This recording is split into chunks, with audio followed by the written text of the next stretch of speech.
तो चलिए स्टार्ट करते हैं। Why the sky is blue, sky blue क्यों होता है?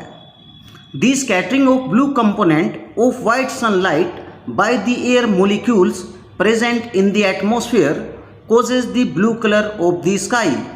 मीन्स वाइट सनलाइट के ब्लू कंपोनेंट का एयर मोलिक्यूल के द्वारा स्कैटर होना ही स्काई के ब्लू होने का कारण होता है। तो चलिए देख लेते हैं इसको एक बार। तो ये हमारी अर्थ है और ये हमारा एटमॉस्फेयर है। हम जानते हैं जब सनलाइट एटमॉस्फेयर से टकराती है तो इसका ब्लू कंपोनेंट, जो कि एक शॉर्टर वेवलेंथ का कंपोनेंट होता है, एयर मॉलिक्यूल से स्कैटर होकर सारे एटमॉस्फेयर में फैल जाता है। तो ये हमारा ब्लू कंपोनेंट है जो कि एटमॉस्फेयर में फैला हुआ है। अब यदि अर्थ पर खड़ा हो कोई व्यक्ति जिस ओर भी देखता है, ब्लू लाइट उसकी आंखों में एंटर होती है, जिसके कारण उसे स्काई का कलर ब्लू दिखाई देता है, जबकि स्काई का कलर ब्लैक होता है और हमेशा ब्लैक ही रहता है। ये केवल वाइट सनलाइट का एक ब्लू कंपोनेंट होता है जो कि एटमॉस्फेयर में फैला हुआ होता है, जिसके कारण स्काई का कलर ब्लू दिखाई देता है। अब यदि हम किसी ऐसे प्लेनेट से या किसी ऐसी जगह से स्काई को देखते हैं जहां पर एटमॉस्फेयर नहीं है, तो स्काई का कलर हमेशा ब्लैक ही दिखाई देगा। सिंपली हम यह भी कह सकते हैं sky appears black in absence of atmosphere. तो चलिए वापस चलते हैं यहां से।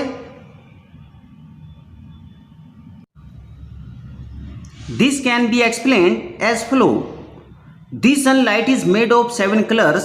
सनलाइट 7 कलर की बनी होती है। When it passes through the atmosphere, जब ये एटमॉस्फेयर में से होकर गुजरती है, most of the longer wavelength light such as red, orange, yellow etc. present in it do not scatter much by the air molecules.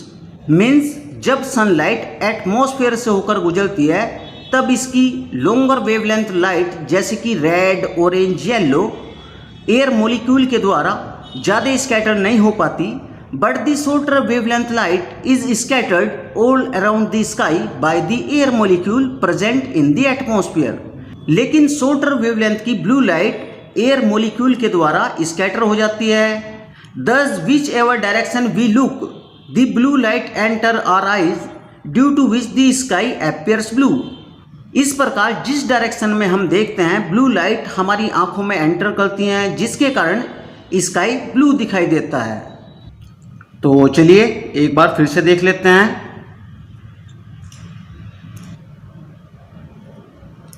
Why the sky is blue? The scattering of blue component of white sunlight by the air molecules present in the atmosphere causes the blue color of the sky. This can be explained as follow. This can be explained as follow. The sunlight is made of 7 colors. When it passes through the atmosphere, most of the longer wavelength light such as red, orange, yellow etc. present in it do not scatter much by the air molecules, but the shorter wavelength blue light is scattered all around the sky by the air molecules present in the atmosphere. Thus whichever direction we look, the blue light enters our eye, due to which the sky appears blue. तो dear student, ये video आपको कैसी लगी? यदि ये video आपको पसंद आई तो वीडियो को लाइक करें और चैनल को सब्सक्राइब करें। Okay, thanks for watching this video.